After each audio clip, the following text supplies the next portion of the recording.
오늘은 로마서 10장 11절 이하로 누구든지 구원을 받으리라 라는 제목으로 은혜를 나누고자 합니다. 오늘날의 수많은 교회들을 우리가 거리를 건너라고 하면 보게 됩니다. 영광 지역만 해도 수십 개의 교회가 있고 대한민국 전체를 통해서 볼 때 수만 개의 교회가 있다고 통계로 나옵니다. 하나님께서 기뻐하시는 교회, 하나님의 마음에 흡족한 교회, 우리는 판단할 수 없으나 하나님께서는 교회들을 우러러보시고 그 가운데 하나님의 역사를 분명히 행하십니다. 그러나 한국교회 전체 모든 교회를 포함해서 많은 문제가 있다고 하는 것을 우리도 자인하는 바요, 또 많은 소리를 듣고 우리는 삶을 살아갑니다. 교회의 가장 큰 문제가 무엇일까요? 나는 누구인지, 무엇을 해야 하는지, 교회 정체성에 대한 고민 없이 살아가는 우리의 현실이 가장 큰 문제입니다.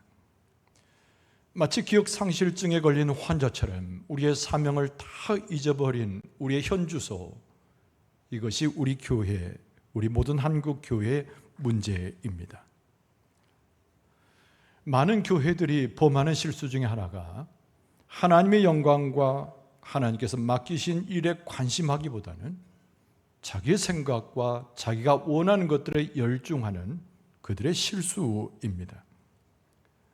마침 자기 자신이 원하는 것과 함께 어울린 자들의 목적을 위해서만 움직이는 사교 클럽과 같은 모습이 한국교회의 모습임을 자주 보게 되는 것이죠.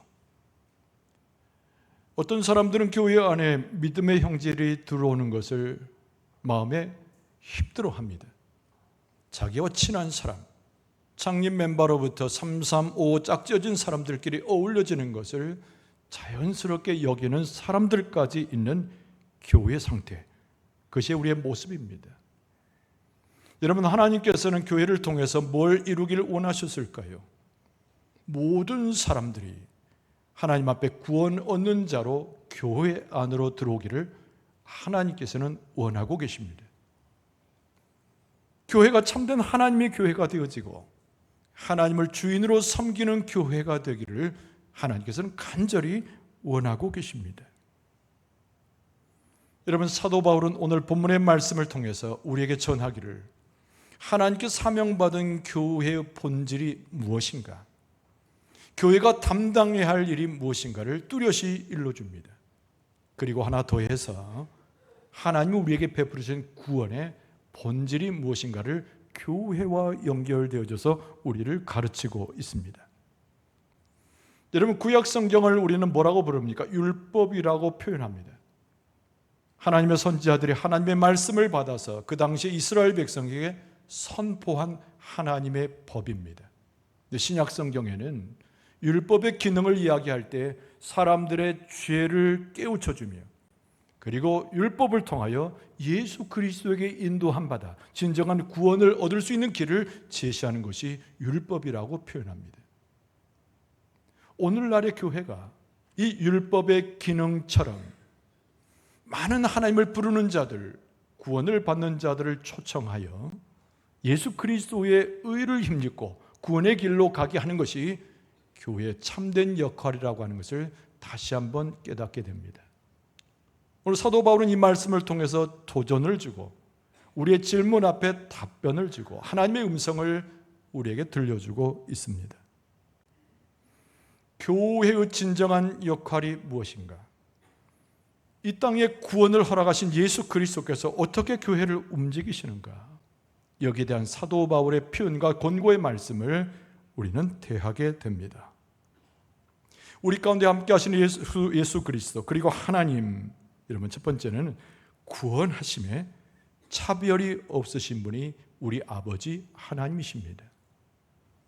오늘 본문의 말씀 11절 중반절에 보면 누구든지 그를 믿는 자는 이라고 하는 표현이 적시되어 있습니다.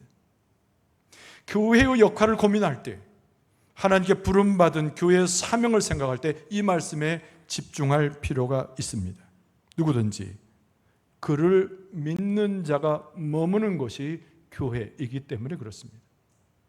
여러분, 교회가 가질 수 있는 최대의 사명이 무엇입니까? 예수를 믿는 자들을 양산에 내어서 그들로 하여금 하나님께 영광을 돌리도록 인도하는 것, 그것이 교회가 갖는 최대의 사명입니다. 여러분, 하나님께서 우리를 택하셨습니다. 왜 택하셨을까요? 바로 그 사명을 감당하기 위해서 우리를 부르시고 우리를 선택하셨습니다. 하나님의 부르신 대로 그 교회가 사명을 감당하게 될 때에 온 세상을 향하여 구원을 선포하는 하나님의 역사를 세상 가운데 드러내고, 그리고 하나님 앞에 그들을 불러 모을 수 있어야 합니다. 그러나 불행하게도 현재의 교회를 포함해서 사도 바울의 이 시대에 많은 교회들이 우를 범했는데, 그것이 바로 사람들을 차별하는 것이었습니다. 그 사람의 국적과 지위를 따라서, 돈의 있고 없음에 따라서 여러 가지 조건을 달아서 사람들을 교회 안에서 차별했습니다.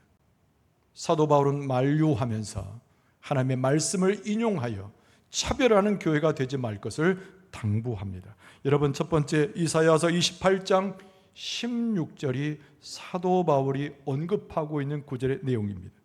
그러므로 주 여호와께서 이같이 이르시되, 보라, 내가 한 돌을 시온에 두어 기초를 삼았노니 곧 시험한 돌이요 귀하고 견고한 기초돌이라.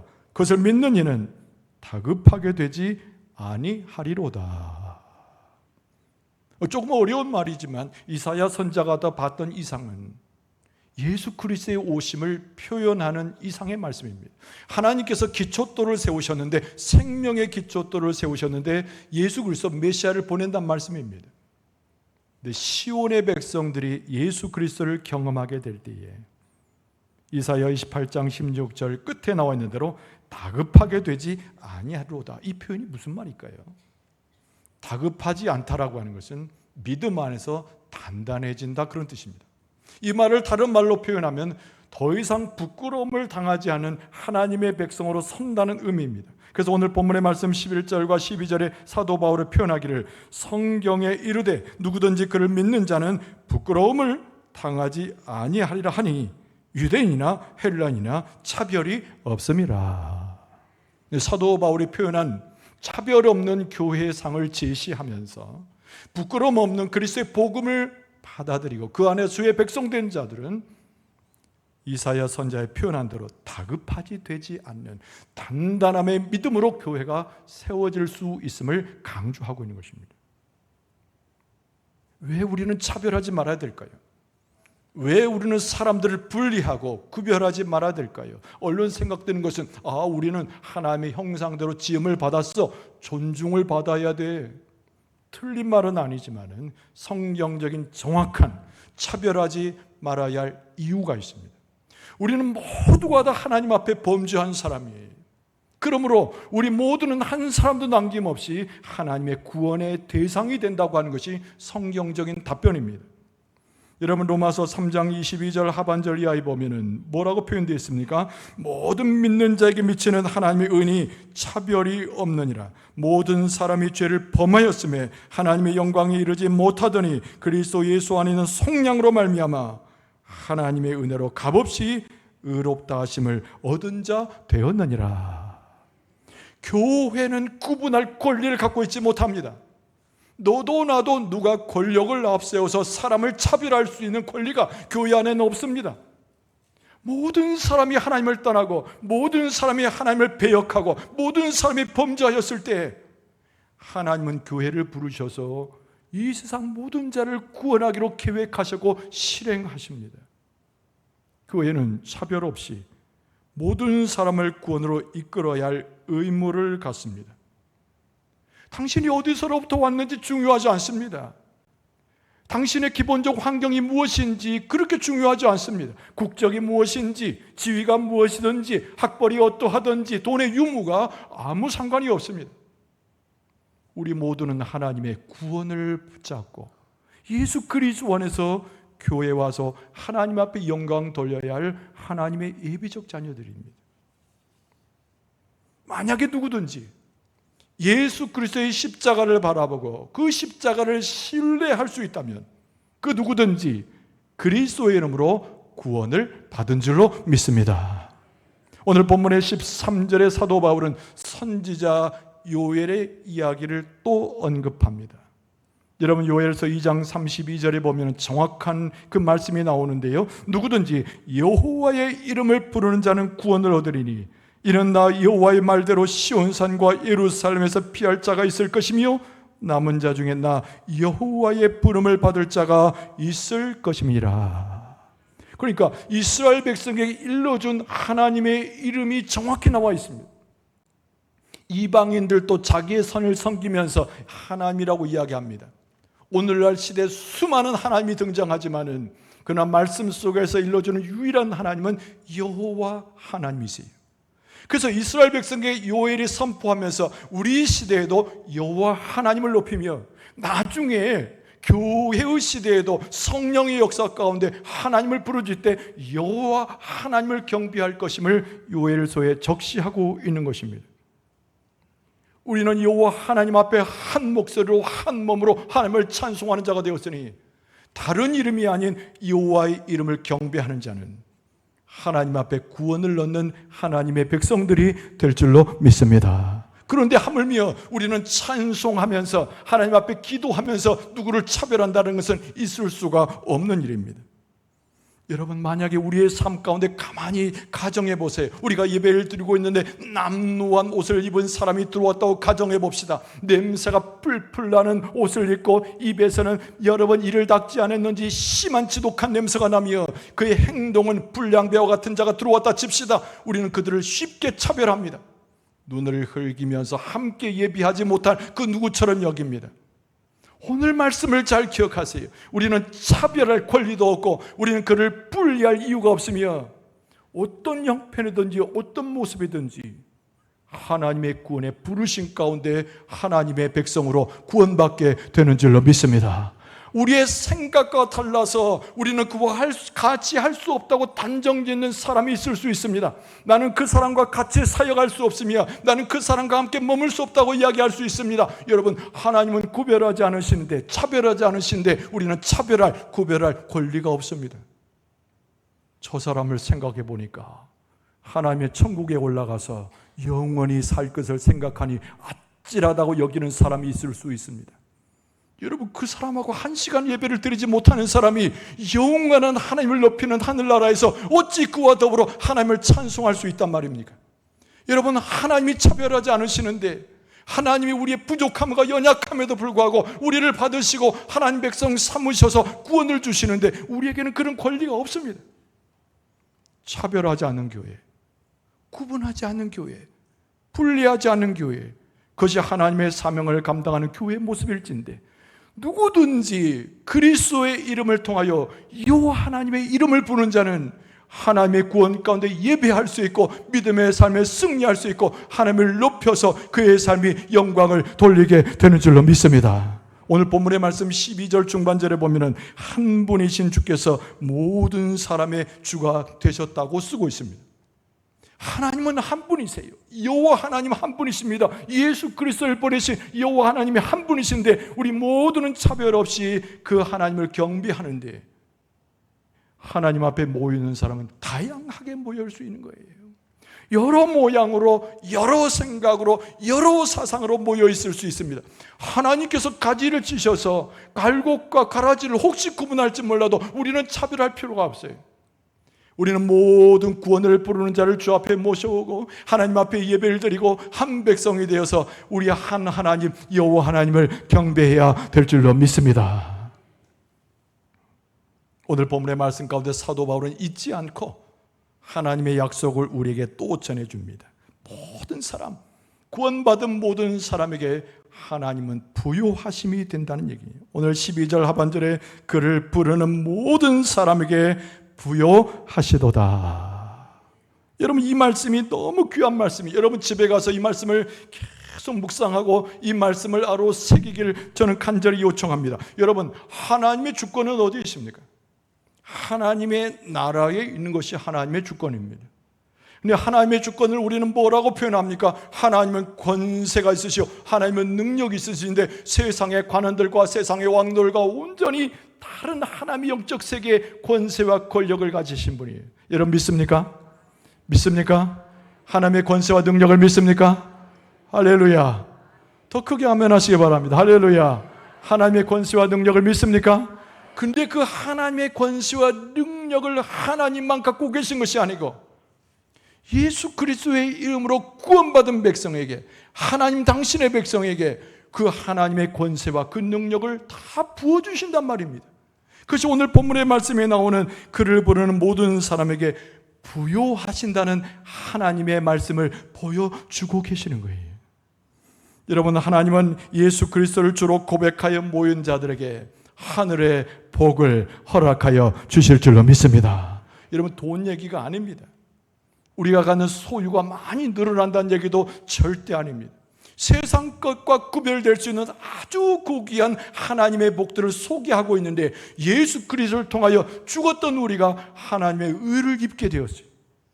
우리는 아무것도 하나님께 드린 것이 없는데 하나님은 은혜로서 우리의 하늘의 복을 허락하신 분이 우리 아버지 하나님이신 줄로 믿습니다. 하늘의 복을 허락하신 줄로 믿습니다. 하늘의 복을 허락하신 줄로 믿습니다.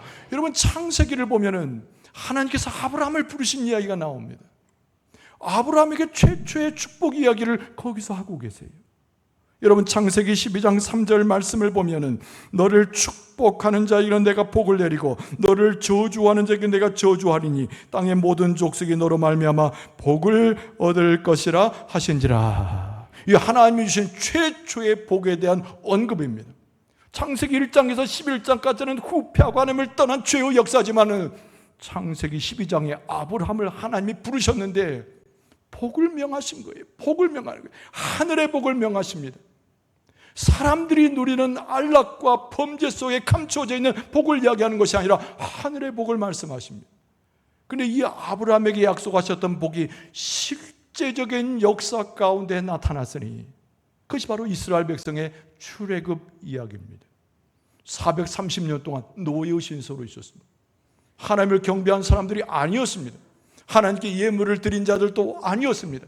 그들의 율법은 다 잊어버린 바 되었어요. 그런데 하나님께서 이스라엘 백성을 기억하시고 은혜를 베푸셨는데 애굽을 탈출하게 하셨습니다. 그들이 나온 다음에 어디로 갔습니까? 광야로 나갔습니다. 광야로 나갔습니다. 광야는 풀 한 폭이 나지 않은 척박한 땅이요 간조한 땅입니다. 농사를 지어도 소출이 없어요. 내 말씀해 보니까 하나님께서 이스라엘 백성을 이끌고 광야를 지나가게 하신 줄로 믿습니다. 광야를 지나가게 하시는데 아무것도 하나님 앞에 드린 바 없는 이스라엘 백성에게, 아무것도 경배의 그 전통과 하나님을 섬기지 못한 이스라엘 백성에게 하나님께서 광야 땅을 오히려 풍성하게 하시고 광야를 40년간 지나가게 하셨다는 겁니다. 여러분, 신명기 29장 5절을 보면은 주께서 40년 동안 너희를 광야에서 인도하게 하셨거니와 너희 몸에 옷이 낡아지지 아니하였고 너희 발의 신이 헤어지지 아니하였느니라. 여러분, 시편 78편 14절에 낮에는 구름으로 밤에는 불빛으로 인도하셨느니라. 시편 78편 24절에 그들에게 만나를 비같이 내려 먹이시며 하늘 양식을 그들에게 주셨느니라. 할렐루야. 아멘한 자에게 은혜가 넘칠 줄로 믿습니다. 아무것도 한 것이 없어요. 이스라엘 백성이 아무것도 한 것이 없습니다. 그럼에도 불구하고 하나님이 선택하셨기에, 하나님의 구원의 백성으로 택정하셨기에 광야를 그냥 지나가신 게 아니라 살찌우고 먹이시고 채우시고 조금 더 빈틈이 없이 하나님께서 함께 하셨다는 겁니다. 이게 하나님의 복입니다. 하나님의 부요하심, 세상에서 경험하지 못하는 하나님의 능력과 권세로부터 내려오는 하늘의 복을 이야기합니다. 우리가 믿는 자로 함께하고 예수 그리스도를 믿어 구원된 자가 되고 함께 공동체를 이룰 때 우리는 아무것도 드린 것 없지만 하나님께서는 은혜와 복을 우리 가운데 충만하게 하실 줄로 믿습니다. 여러분, 예배소서의 본문에는 더 큰 의미와 은혜가 담긴 구절이 나와요. 너무나 감격적인 말씀입니다. 예배소 2장 4절 이하에 보니까 긍휼이 풍성하신 하나님이 우리를 사랑하신 그 큰 사랑을 인하여 허물로 죽은 우리를 그리스도와 함께 살리셨고 너희는 은혜로 구원을 받은 것이라 또 함께 일으키사 그리스도 예수 안에서 함께 하늘에 앉히시니. 할렐루야. 예수님이 죽으셨는데 하나님께서 그를 살리셨다는 거예요. 우리를 하나님께서 복되게 하시려고 그 은혜로 예수님을 살리셨다는 거예요. 여러분 한번 가정해 보세요. 예수님께서 십자가에서 그냥 죽어버리시고 이름만 남겼다고 가정합시다. 도대체 우리가 누구의 이름을 의지해서 하나님께 기도한단 말입니까? 우리의 기도는 다 헛것이 되고 맙니다. 하나님이 살아계시지 않으시고 성령의 역사가 우리가 강권적으로 인도하지 않으시고 예수님께서 죽으셨으면 도대체 우리의 찬송이 무슨 의미가 있고 우리의 기뻐함이 도대체 무슨 의미를 가져온단 말입니까? 그래 하나님께서 우리에게 한량없는 은혜를 주셨는데 사도 바울이 전하는 예배소 교인들에게 전하는 그 편지글 속에서 하나님께서 우리를 은혜를 주셨는데 예수 그리스도를 살리셨고 우리에게 은혜를 주셔서 우리의 찬송이 우리의 기도가 하나님 앞에 상달대로 역사하신 줄로 믿습니다. 시공간을 초월하는 하나님의 복인 거예요. 2000년에 예수님께서 뚝딱 오셨다 가신 것이 아니라 영원 전부터 영원 후까지 알파와 오메가가 되신 예수님께서 지금 하늘에 계셔서 하나님의 우편에 앉아 계셔서 우리의 찬송과 기도를 받으실 때 한량없는 은혜와 복을 예비하셔서 우리에게 폭포수처럼 쏟아 부어 주실 줄로 믿습니다. 여러분 우리는 믿는 구석이 있어야 사는 거예요. 여러분 세상에 있는 사람들은 돈을 의지합니다. 그것이 믿는 구석이지요. 세상에 있는 사람은 실력자를 따라갑니다. 그에게 있어 그것이 믿는 구석이에요. 그러나 우리의 믿는 구석은 어디 있습니까?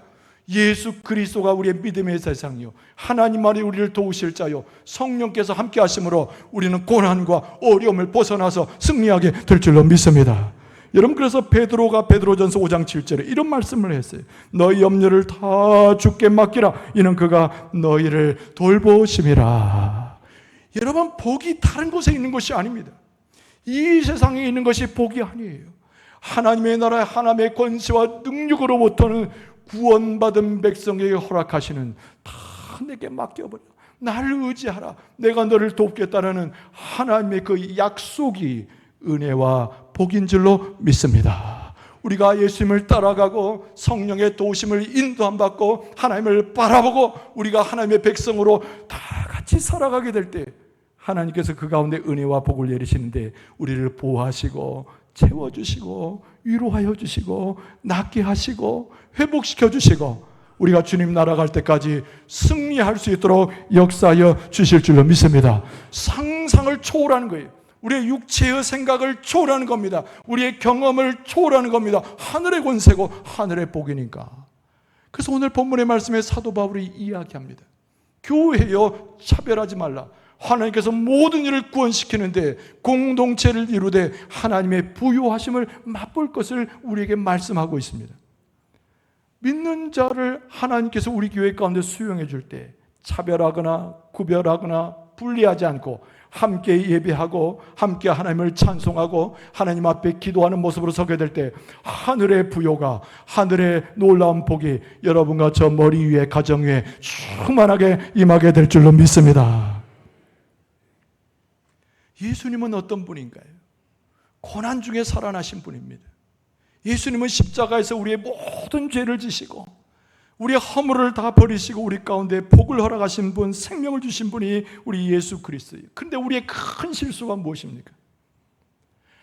많은 믿는 사람들이 예수 그리스도를 통한 하나님의 은혜와 사랑을 다 잊어버리고 산다는 겁니다.